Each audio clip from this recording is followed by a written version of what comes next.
En las paredes y las vigas de su castillo iba escribiendo frases que le impactaban. De entre ellas se destaca aquella que definía su marcado carácter humanista y de hombre del Renacimiento. Esa frase era: ¿qué sé yo? Hoy vamos a conocer la vida y la obra del hombre que creó nada más y nada menos que el género del ensayo, el ensayo moderno tal y como lo conocemos hoy. Hablamos de Michel de Montaigne, un filósofo cuya obra fue mostrarse a sí mismo sin ropajes ni tabúes.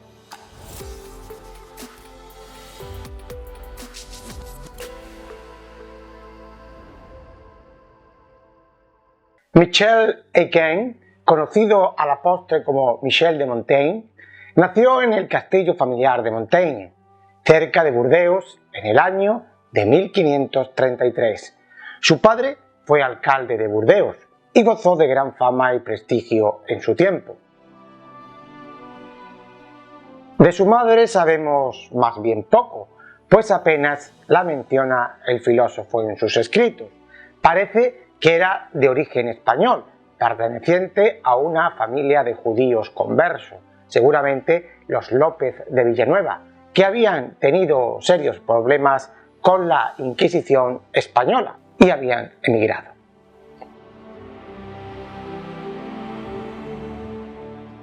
Su educación es bastante llamativa y revolucionaria. Su padre, Pierre Arcan, envió al poco de nacer a Michel a vivir con unos campesinos de los que trabajaban en sus tierras, eran sus sirvientes. ¿Para qué? Para que Miguel conociera desde la infancia la propia pobreza.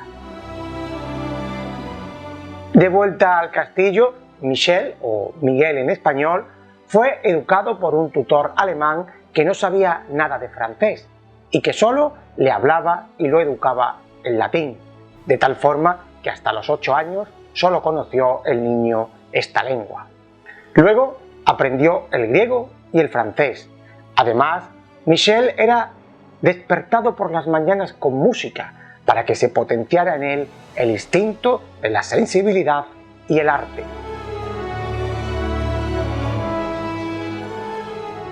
Michel continuó su formación en Burdeos, donde cursó en solo 7 años lo que otros tardaban 12. Posteriormente, parece que estudió en la Universidad de Toulouse, donde salió graduado en Derecho.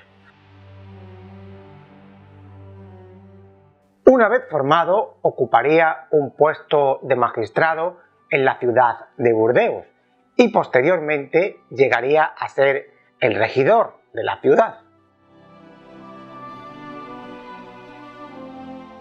Realizó también trabajos como diplomático, concretamente como moderador y pacificador entre los diferentes bandos de las guerras de religión que por aquel siglo asolaban Europa.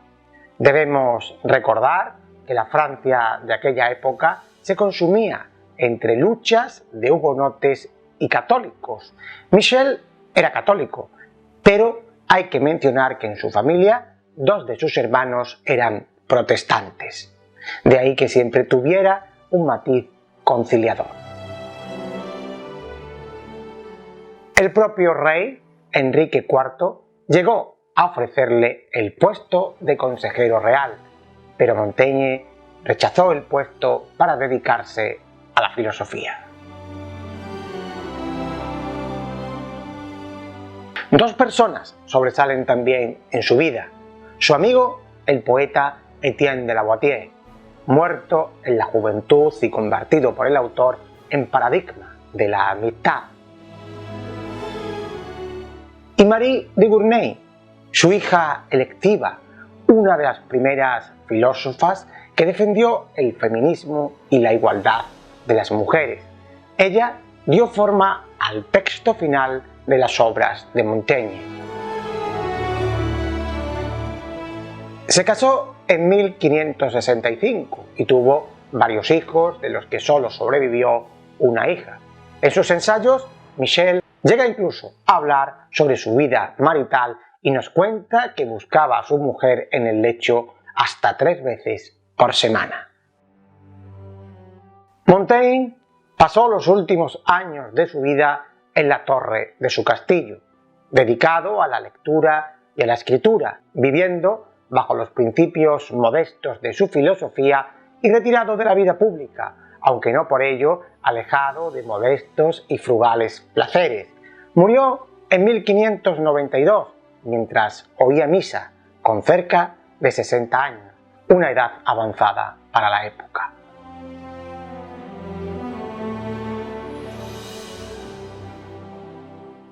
Antes de profundizar en su obra, tenemos que advertir que no encontraremos en él un sistema filosófico como en los autores clásicos, como en Platón o en Aristóteles. No hay un sistema definido y ordenado sobre el conocimiento, ni sobre Dios, la metafísica, las leyes o la política, sino únicamente los pensamientos de un hombre cargado de vivencias, lecturas, lucidez y sentido común. En sí, es un socrático, un filósofo que busca en sus obras conocerse a sí mismo antes que a la propia naturaleza.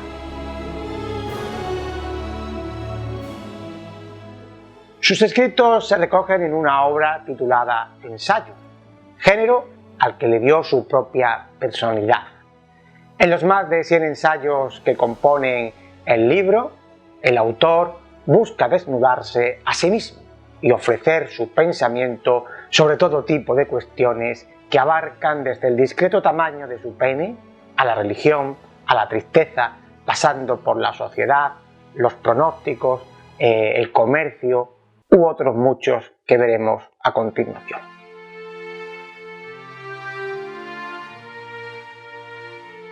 Digamos que su obra puede entenderse como ese libro de cabecera al que uno acude cada noche para leer sobre una multitud de temas, sin orden alguno, abriendo el libro al azar, buscando únicamente en él un diálogo cómplice con un amigo del pasado, con un hombre que como cualquier otro duda, vacila, se contradice, tiene infinitud de manías y sobre todo no para de preguntarse y ofrecer respuestas sin tapujo, obviamente unas respuestas que él sabe que no han de ser las verdaderas. Su estilo es pesimista, escéptico en cierto modo, lo que no lo priva para nada de una gran mordacidad, una fina ironía y un sentido enorme del humor. Su obra es además una colección de citas clásicas, un recurrir a fuentes grecorromanas para argumentar sus pensamientos o para aportar sus escritos. Recordamos que había sido educado en latín como lengua primaria. Su filosofía es la de un hombre que controla y dirige su vida con la razón, tratando de entenderse a sí mismo y huyendo de los sobresaltos y las violentas pasiones que pueden acometerlo. En su famoso ensayo sobre la tristeza nos deja bien claro que su persona está exenta de este sentimiento, aunque no es la suya una alegría del carpe diem, sino la alegría de Séneca, de Marco Aurelio, de Epicteto, es decir, la felicidad estoica, consistente en adaptarse a lo que depende de uno y vivir la vida conforme con los designios de la naturaleza.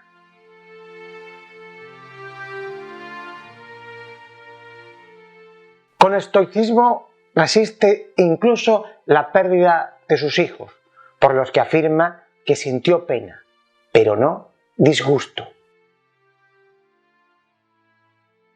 Unas veces expresa Michel su postura y otras veces se limita solo a presentar el asunto de forma ciertamente objetiva, con citas, testimonios históricos.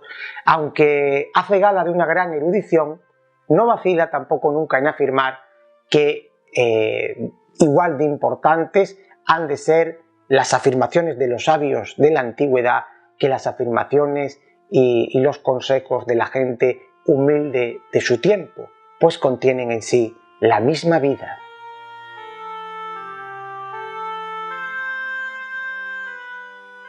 Su prosa brota como en una conversación. A veces salta de un tema a otro sin orden alguno y de pronto podemos encontrarnos perplejos cuando escuchamos cómo Michel habla con total franqueza de sus flatulencias, de sus erecciones o de su vida ordinaria, tan igual de ordinaria como la de cualquiera de nosotros. Es quizás ahí donde nos identificamos con él, donde sentimos la complicidad. Entre sus páginas encontramos también fuertes críticas contra la superchería, los horóscopos, incluso la medicina, las leyes o los pronosticadores del futuro. Recordemos que la medicina de aquel tiempo es una medicina que está todavía en pañales. Interesantes son también sus ensayos sobre la educación y el ensalzamiento del maestro, apostando por una educación adaptada a cada alumno, vacía de retórica y centrada en la experiencia y en el debate y el examen de la vida misma.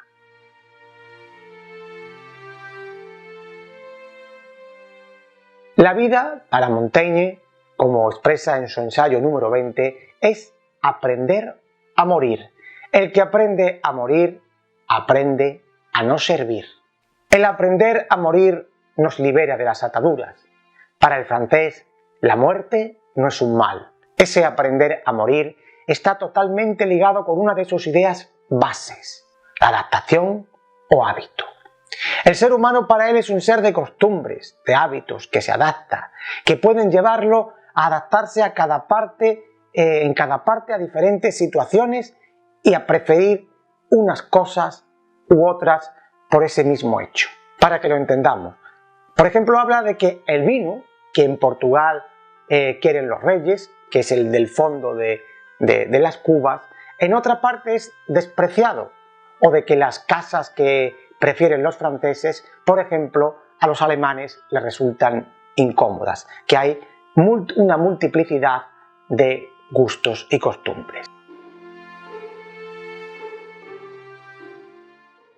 Montaigne piensa que es imposible conocer solo con la razón y aboga por el conocimiento a través de la experiencia, un conocimiento que no deja de estar repleto de contrariedades y que lo llevan irremediablemente al escepticismo, a la duda constante. El único que puede conocer la vida y la verdad en sí es Dios. El ser humano parece condenado a la duda. No obstante, afirma que para conocer a Dios debemos usar la fe y suspender, por tanto, la razón. Con la razón queremos abrazar verdades universales, pero nos olvidamos que todo está en cambio. Hasta la propia razón está en un cambiar constante. Por tanto, no podemos obtener un conocimiento verdadero según Montaigne. Para ello también se basa en el lenguaje, que es muy diferente a la cosa que designa. Por tanto, con el lenguaje tampoco se puede acceder a la pura realidad, porque lo designado y la palabra que designa son totalmente diferentes. Una crítica para terminar que habría que hacerle a Montaigne es la que se le ha venido haciendo desde la Escuela Austriaca de Economía y que consiste en la famosa falacia de Montaigne, como la denominó el famoso Mises. ¿En qué consiste esta falacia? Montaigne expuso en sus ensayos que cuando uno se enriquece lo hace a costa de otro, por lo que el comercio siempre es perjudicial para una parte. Este pensamiento se arraigó en la tradición y sirvió de base a no pocos autores para poder justificar una posición en contra del comercio, limitando el avance de la ciencia económica durante varios siglos. No deja de resultar chocante esta idea sobre el comercio de Montaigne, pues la riqueza de su familia y su ennoblecimiento se han debido, en cierto modo, al comercio. Pues hasta aquí, amigos, nuestro recorrido de hoy por la filosofía de este célebre escritor y filósofo padre de los ensayos, Michel de Montaigne. En próximos episodios posiblemente volveremos sobre su obra, porque es una obra inmensa y quizás cada ensayo da para un vídeo propio. Ya sabes, si te ha gustado, déjanos un like, suscríbete a nuestro canal, comenta y comparte.